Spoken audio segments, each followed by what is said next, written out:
Bonjour, dans cette vidéo, je vais vous parler de la fiche RG45. Premièrement, historique sur les types de fiches. Le sigle RG de RG45 correspondant à le registre Jack est une désignation standard qui est née avec le code universel de commande de service du système Bell dans les années 1970 pour les interfaces téléphoniques. Anciennement, la RG pour téléphone que vous connaissez certainement est la RG11 et qui désigne en réalité des branchements standards officiels de ces connecteurs.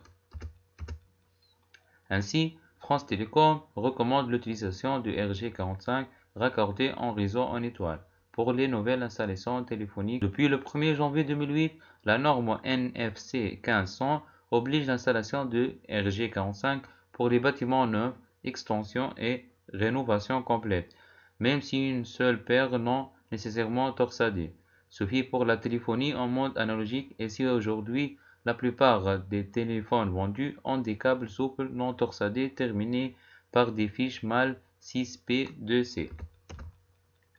Deuxièmement, la différence entre les normes de fiches de câbles.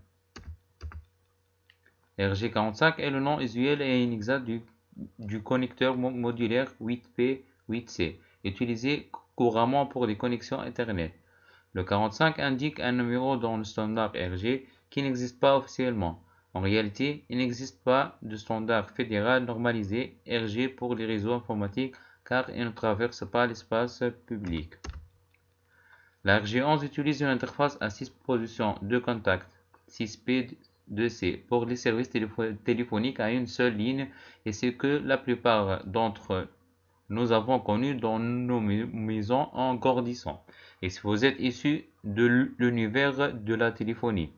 Contrairement à la RG12, il n'y a que 4 fils utilisés sur les 6 disponibles alors que la RG12 les utilise tous les 6. En revanche, la prise RG11 est plus petite et dispose de moins de fils qu'une prise RG45.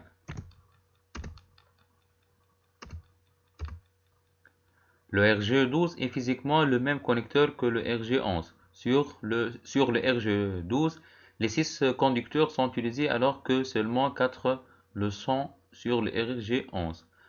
4 sont câblés en RG11, 6 en RG12. C'est la seule différence. Un cordon RG11 peut véhiculer 2 lignes et un cordon RG12 3 lignes. RG45 est un connecteur à 8 contacts tout câblé. Ce connecteur est surtout utilisé en réseau, même de nombreux téléphones acceptent les prises RG45. Voici ci-dessus une prise RG12.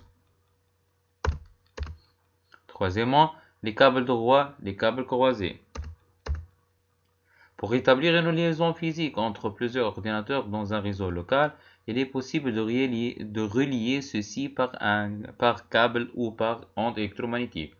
Deux normes de câblage sont principalement répandues pour les connexions de la prise.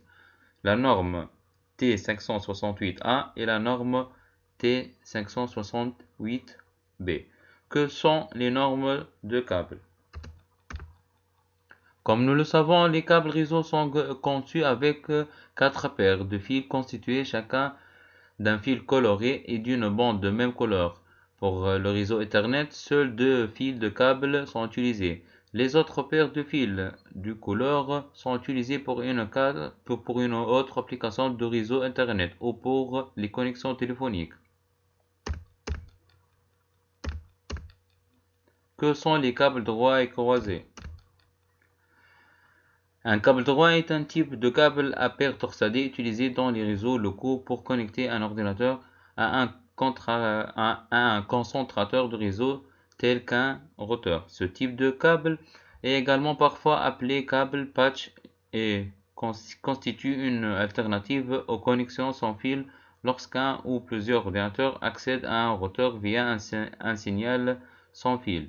Le câble droit utilise une norme de câblage. Les deux extrémités utilisent la norme de câblage T568A ou les deux extrémités utilisent la norme de câblage T568B. Un câble Ethernet croisé est un type de câble Internet utilisé pour connecter directement des périphériques informatiques. Contrairement aux câbles droits, les câbles croisés utilisent deux normes de câblage différentes. Le câblage Internet des câbles croisés Internet inverse les signaux de transmission et de réception. Il est le plus souvent utilisé pour connecter deux périphériques du même type.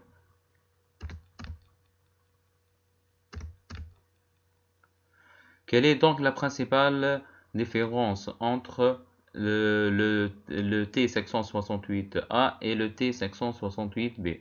Comme le montre l'image ci-dessus, la principale différence entre ces deux normes réside dans la position des paires de fils orange et vert. Bien entendu, il ne s'agit pas d'un simple changement de couleur. Deux facteurs et compatibilité sont également des différences qui peuvent affecter votre choix d'un schéma de câblage RG45. En général, les câbles droits sont principalement utilisés pour connecter des dispositifs différents, et les câbles croisés sont utilisés pour connecter des dispositifs différents et des dispositifs similaires. Les étapes et outils nécessaires pour créer un câble avec des fiches RG45.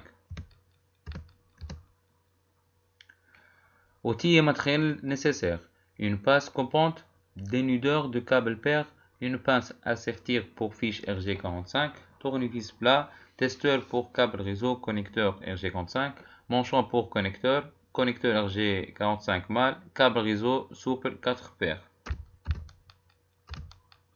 Première étape, placez le manchon autour du câble réseau. Deuxième étape, avec un dénudeur de câble Internet, dégainez le câble réseau sur 3 cm environ. Retirez le fuyard en aluminium et le film plastique. Troisième étape, écartez les paires.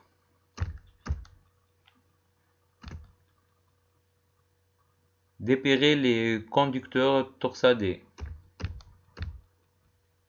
Avec un tournevis, dressez les conducteurs pour qu'ils soient le plus droit possible.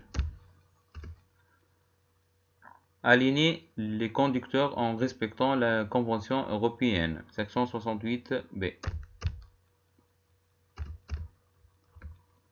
Avec une passe coupante, coupez les 8 conducteurs à 1 cm de la gaine.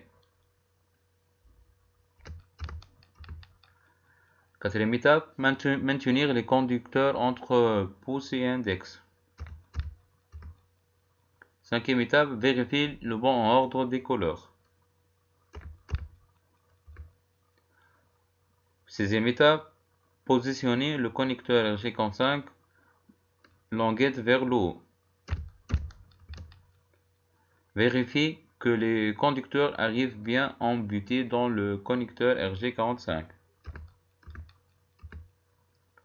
Septième étape, en utilisant une pince à sertir le connecteur RG45. Ceci permettra de maintenir le connecteur sur le câble et d'assurer les contacts électriques.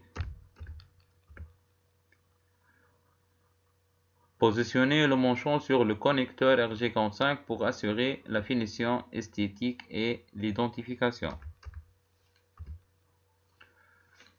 Reproduire à l'identique toutes les étapes ci-dessus pour le second connecteur. Finalement, pour contrôler le fonctionnement du câble réseau, on utilise cet appareil.